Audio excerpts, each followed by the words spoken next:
அதிமுக கூட்டணியில் வெடித்தது மோதல். இபிஎஸ்க்கு ஜான் பாண்டியன் கடும் எதிர்ப்பு. தேர்தல் நேரத்தில் ஆபத்து என எச்சரிக்கை. இதை பற்றின முழு விவரங்களையும் தெரிந்து கொள்ள வீடியோ முழுமையாக பாருங்க.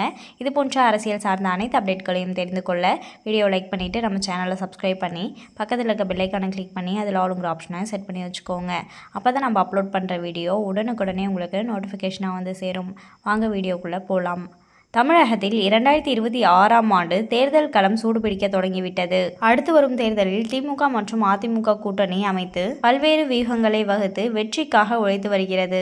அந்த வகையில் அதிமுக பாஜகவுடன் மீண்டும் கூட்டணி அமைத்துள்ள நிலையில் எடப்பாடி பழனிசாமி மெகா கூட்டணி அமையும் என்று கூறி வருகிறார். அந்த வகையில் சமீபத்தில் ஜான் பாண்டியனின் தமிழக மக்கள் முன்னேற்ற கழகம் கட்சி அதிமுக கூட்டணியில் இணைந்தது. இதனை அந்த கட்சியின் தலைவர் ஜான் பாண்டியன் அதிகாரப்பூர்வமாக அறிவித்தார். இந்த நிலையில் தற்போது எடப்பாடி பழனிசாமிக்கு ஜான் பாண்டியன் கண்டனம் தெரிவித்துள்ளது தமிழக அரசியல் வட்டாரத்தில் பரபரப்பாக பேசப்படுகிறது. அதாவது நேற்று திண்டுக்கல்லில் நடைபெற்ற பரப்புரையின் போது மதுரை விமான நிலையத்திற்கு பசும்பொன் முத்துராமலிங்க தேவர் பெயர் வைக்கப்படும் எனவும் அவருக்கு பாரத ரத்னா விருது வழங்க மத்திய அரசிடம் கோரிக்கை விடுக்கப்படும் எனவும் எடப்பாடி பழனிசாமி தேர்தல் வாக்குறுதி கொடுத்தார். இதற்கு தற்போது ஜான் பாண்டியன் எதிர்ப்பு தெரிவித்துள்ளார். இது பற்றி அவர் கூறும்போது, மதுரை விமான நிலையத்திற்கு பெயர் வைப்பது குறித்த இபிஎஸ் பேச்சு தேவையற்றது. தேர்தல் நேரத்தில் மக்கள் மத்தியில் இதுபோல் பரப்புரை செய்வது தங்கள் அரசியல் பயணத்திற்கு ஆபத்து. உங்களுடைய பயணம் தொலைநோக்கு பார்வையுடன் இருக்க வேண்டுமே தவிர குறுகிய எண்ணத்தில் இருக்கக்கூடாது.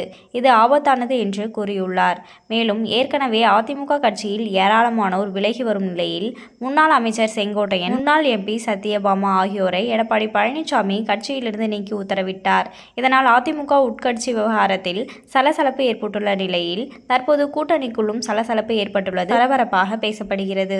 முன்னாள் அமைச்சர் செங்கோட்டையனின் தீவிர ஆதரவாளர்களான பன்னாரி எம்எல்ஏ, முன்னாள் எம்பி காளியப்பன் ஆகியோர் ஏராளமான தொண்டர்களுடன் 50க்கும் மேற்பட்ட வாகனங்களில் புதிய மாவட்ட செயலாளரை சந்திக்க புறப்பட்டு சென்றனர். முன்னாள் அமைச்சர் கே.ஏ. செங்கோட்டையன் கட்சி பதவிகள் பறிக்கப்பட்ட பின்னர் அவரது தீவிர ஆதரவாளர்களாக இதுவரை செயல்பட்டு வந்த முன்னாள் எம்பி காளியப்பன், பவானிசாகர் எம்எல்ஏ பன்னாரி, சக்தி நகர செயலாளர் சுப்பிரமணியம், ஒன்றிய செயலாளர் சிவராஜ் உள்ளிட்ட ஏராளமானோர் இன்று 50க்கும் மேற்பட்ட வாகனங்களில் ஏராளமான தொண்டர்களுடன் புதிதாக நியமிக்கப்பட்ட மாவட்ட செயலாளர் ஏ.கே. செல்வராஜை சந்திக்க புறப்பட்டு சென்றனர். கடந்த 4ஆம் தேதி நடந்த கூட்டத்தில் கலந்து கொண்ட பன்னாரி எம்எல்ஏ தற்போது செங்கோட்டையன் கட்சி பதவி பறிக்கப்பட்ட பின் தனது நிலையை மாற்றிக்கொண்டு தற்போது எடப்பாடி பழனிசாமி அணியுடன் சேர்ந்துள்ளது குறிப்பிடத்தக்கது. அதேபோல தீவிர ஆதரவாளர்கள், நகர ஒன்றிய செயலாளர்கள், முன்னாள் எம்பி காளியப்பன் உள்ளிட்ட ஏராளமானோர் 50க்கும் மேற்பட்ட வாகனங்களில் தற்போது மேட்டுப்பாளையம் புறப்பட்டு சென்றனர். இதுவரை செங்கோட்டையனின் தீவிர ஆதரவாளர்களாக செயல்பட்டு வந்த இவர்கள்